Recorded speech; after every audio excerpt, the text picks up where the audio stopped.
C'est là,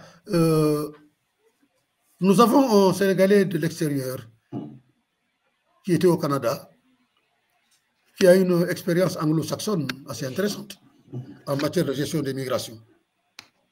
Je ne le connais pas, mais j'ai essayé à savoir qui il était. Les compatriotes qui sont au Canada, qui sont mes proches ou qui sont membres de mon parti, certains d'entre eux le connaissent. Ils m'ont dit de bonnes choses sur lui, avec des a priori favorables. Il a commis une erreur, et c'est dommage.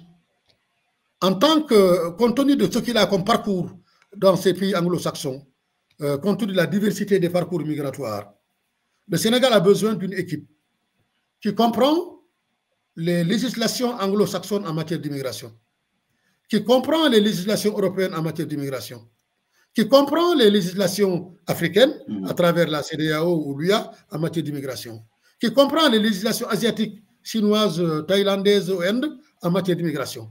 Le regroupement de ces stratégies internationaux en matière d'immigration et toute la dimension de la législation de l'OIT ou du Bureau international du travail aurait permis au gouvernement du Sénégal de mettre en place un canevas qui serait utile de l'aider à montrer ça. Maintenant, le gouvernement est resté dans le schéma classique. Quand j'ai envoyé un courrier au ministre de l'économie, j'ai parlé au secrétaire général de ce ministère sur ce que nous, à Diaspora, nous pourrions faire en termes d'apport financier au-delà de nos ressources humaines.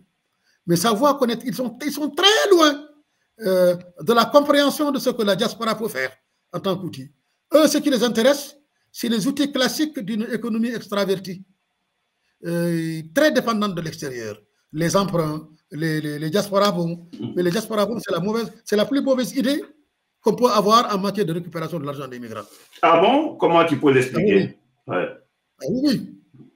Non, vous savez que les diasporas bons, il y a eu une expérience quand dans le cadre de l'opération des 100 000 logements que le gouvernement de Macky Sall voulait mettre, la BHS est venue ici en faisant un circuit dans le cadre des dispositions de l'UMOA pour pouvoir mettre en place une opération de diaspora. Ils ont dit que ça a marché, oui, peut-être. Ils ont le bénéfice du doute.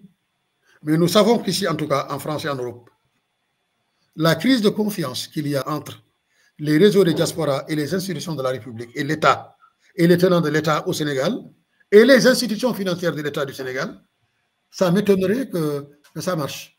Parce que beaucoup de Sénégalais, que ce soit avec la BNDES à l'époque, avec d'autres, la banque que Mimran aussi avait amené ici, beaucoup de gens ont eu, surtout avec la disparition de la banque de Mimran, avec la disparition de la BNDES, beaucoup d'argent est perdu et aucun Sénégalais n'a été remboursé jusqu'à présent. Donc, des gens qui ont vécu ça, et on revient vers eux sans solder ce qui s'est passé, sans trouver les éléments de solution jusqu'à présent.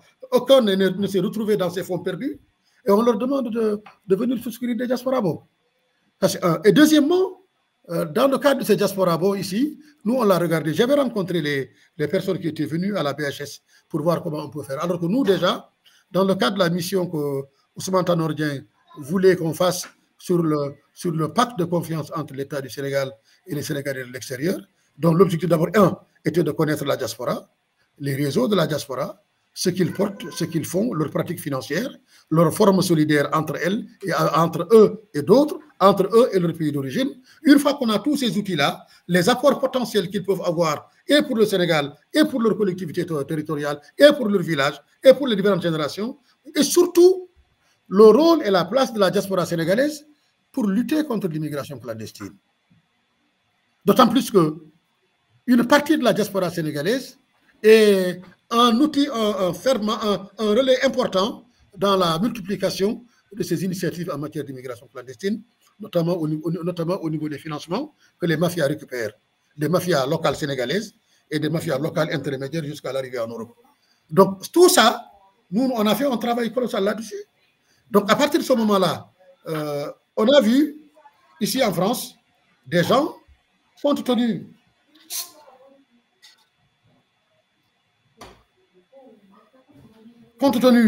de leur niveau de vie, n'étaient pas en capacité de souscrire à des diasporabons. Nous les connaissons. Mais on a vu des gens souscrire des diasporabons à des niveaux de sommes élevés, manifestement qu'ils ne leur appartenaient pas. D'où le soupçon de prête-nom que nous avons à l'égard de certaines personnes ici qui ont souscrit des diasporabons, parce que, alors que nous savons que dans leurs conditions de vie en France, ils ne sont pas en capacité de faire ça. Donc, moi, je crois que dans une démarche de transparence, si j'étais le Sénégal, c'est de réaliser d'abord le recensement des Sénégalais de l'extérieur, savoir où nous sommes, qui nous sommes, comment nous sommes, et par quel biais nos parcours de vie peuvent-ils être un outil important pour le Sénégal. Ça, c'est un. Deuxièmement, qu'on renferme les compétences et les pratiques financières des migrants. Sous quel format? Et à partir de là, quel mécanisme, quel besoin? Donc, à partir des besoins des Sénégalais de l'extérieur, le gouvernement du Sénégal propose un canevas et qu'il y ait une rencontre à Dakar, au Sénégal. On discute une semaine, 1 mois, 2 mois, 3 mois, mais qu'on arrive à quelque chose où les réseaux des diasporas sénégalaises, l'État du Sénégal, les collectivités territoriales du Sénégal pourraient donc se retrouver ensemble. Il y a nécessité d'organiser une assise.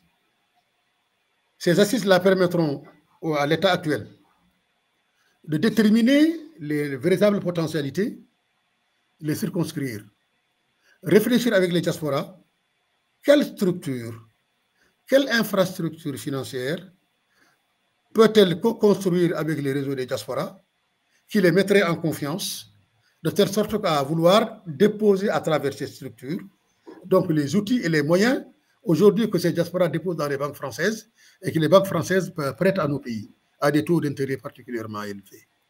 Donc si on arrive à faire ces assises-là, et que l'idée du Premier ministre sur la haute autorité des diasporas sénégalaises, en espérant qu'elle ne sera pas comme les anciens conseils, au Conseil des Sénégalais de l'extérieur du gouvernement d'Abdou Diouf, d'Abdoulaye Wade, elle n'en a même pas imaginé à le faire. Macky Sall a promis la 15e région, mais c'était un slogan qui n'a pas raison d'être, alors qu'il avait tous les outils nécessaires pour faire cela.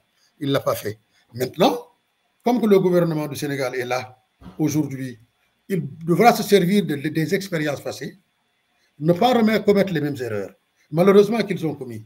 Récemment, on a entendu, avec une forte publicité, la création d'une banque des Sénégalais de l'extérieur.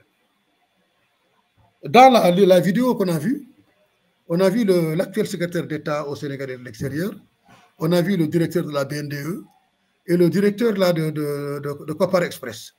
Copar Express qui est l'outil de mobilisation de l'argent pour le PASTEF. Donc, la BNDE et Copar Express signent une convention pour créer une banque des Sénégalais de l'extérieur. À charge aux Sénégalais de l'extérieur d'ouvrir des comptes dans cette banque-là. Et c'est le ministre et le secrétaire d'État au Sénégalais de l'extérieur, secrétaire national du PASTEF chargé des finances, qui est donc le parrain de cette opération, monté par le Copar Express et le directeur de la BNDE qui est PASTEF, donc pour créer une banque des Sénégalais de l'extérieur. On se moque de qui là?